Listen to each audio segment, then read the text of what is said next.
Soalan yang kedua Ustaz, seorang tu mati Ustaz.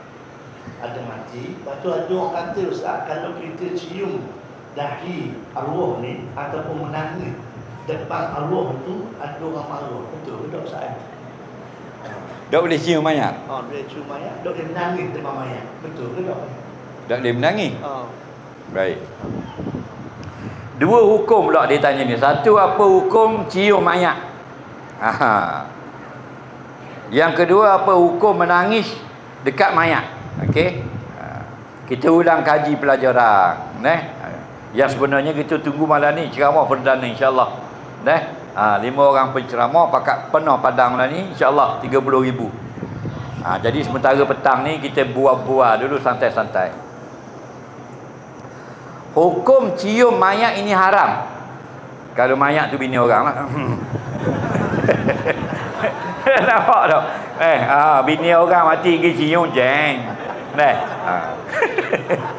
Jangan awak bodoh gitu Ustaz. Baik. Hukum cium mayat ini hukumnya sunat. Lebih-lebih lagi jika ia adalah kaum keluarga dan kenalan atau sahabat. Maksud sunat itu ialah ma yusabu fa'iluhu wala yu'aqabu tarikuhu. Siapa yang buat, dia dapat kebaikan di sisi Allah. Dan siapa yang tak cium mayat, dia tak berdosa pun. Dan ada orang kata tak boleh cium mayat, ni salah.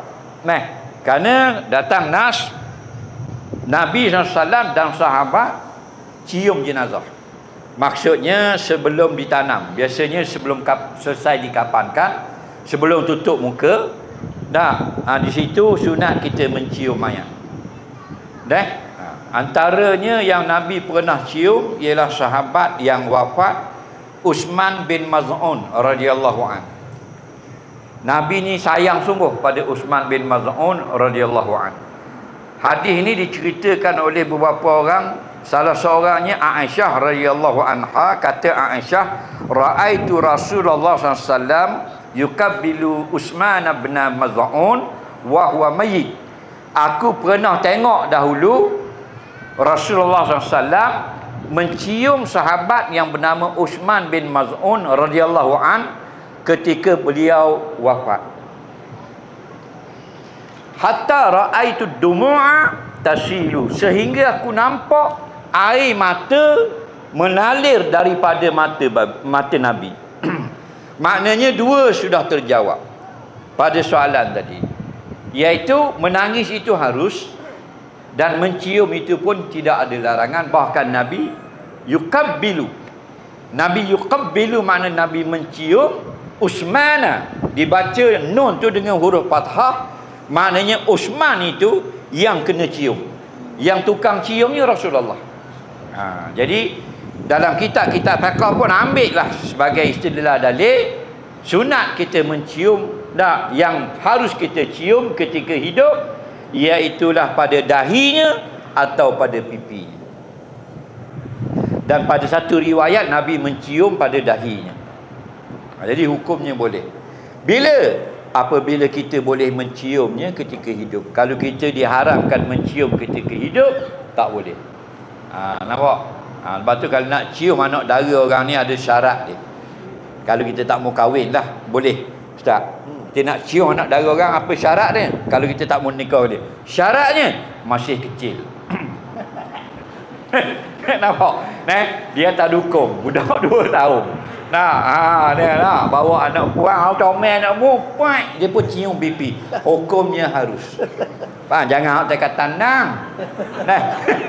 Walaupun dukung atas tekan tanang tak boleh, walaupun tak dukung. Nampak? Kerana itu masuk kategori an-nisa, perempuan yang disukai lelaki tak boleh. Yang boleh kanak-kanak perempuan. Kerana apa? Bila kanak-kanak perempuan meninggal dunia, bayi orang meninggal dunia umur 8 bulan, umur 2 tahun, kalau dia hidup kita boleh cium, kalau dia mati pun boleh cium. Okey? Yang tak boleh lah. Nampak bini orang tak boleh cium. Faham tak? Gitulah Ustaz. Jadi dua sudah terjawab. Yang dilarang itu ialah niyahah. Menangis tak dilarang, yang dilarang niyahah. Nabi kata la'anallahu niyahah wan naihah. Allah melaknat tangisan, berteriak, berlolong-lolong bila berlaku kematian, dan perempuan-perempuan yang melolong tadi. Maksudnya biji sabak yang ni mengangkat suara. Kalau sekadar maknanya tasilud dungu', air mata yang mengalir, hukumnya harus. Nabi dulu dia kata siapa menangis ketika kematian, Allah laknat. Lalu sahabat pun pegang kata Nabi. Tiba-tiba apabila anak Nabi Abdullah mati masa demam panas umur setahun, Nabi menangis mengalir air mata. Datang sahabat komplain, ya Rasulullah, dulu kami menangis, mu kata Tuhan laknat, mu menangis tak apa. Mari komplain. Nah, kalau kita komplain gitu kena buang kerja. Nabi kata yang aku larang itu niyahah, iaitu melolong-lolong, mencari koyok muka terik, rambut koyok, baju ngejang tanah. Wah, ada pun mengalir mata kerana sedih. Itu adalah fitrah manusia harus. Jadi kita faham, bukan tak boleh nangis boleh. Yang tak boleh mengangkat suara, laki aku, anak laki aku, apa laki aku, laki. Wah, tapi laki aku dah. Haram. Tu. Banyak berlaku dulu tu, topik wah. Dah 4 bulan nikah lain jatuh. Wallahu a'lam.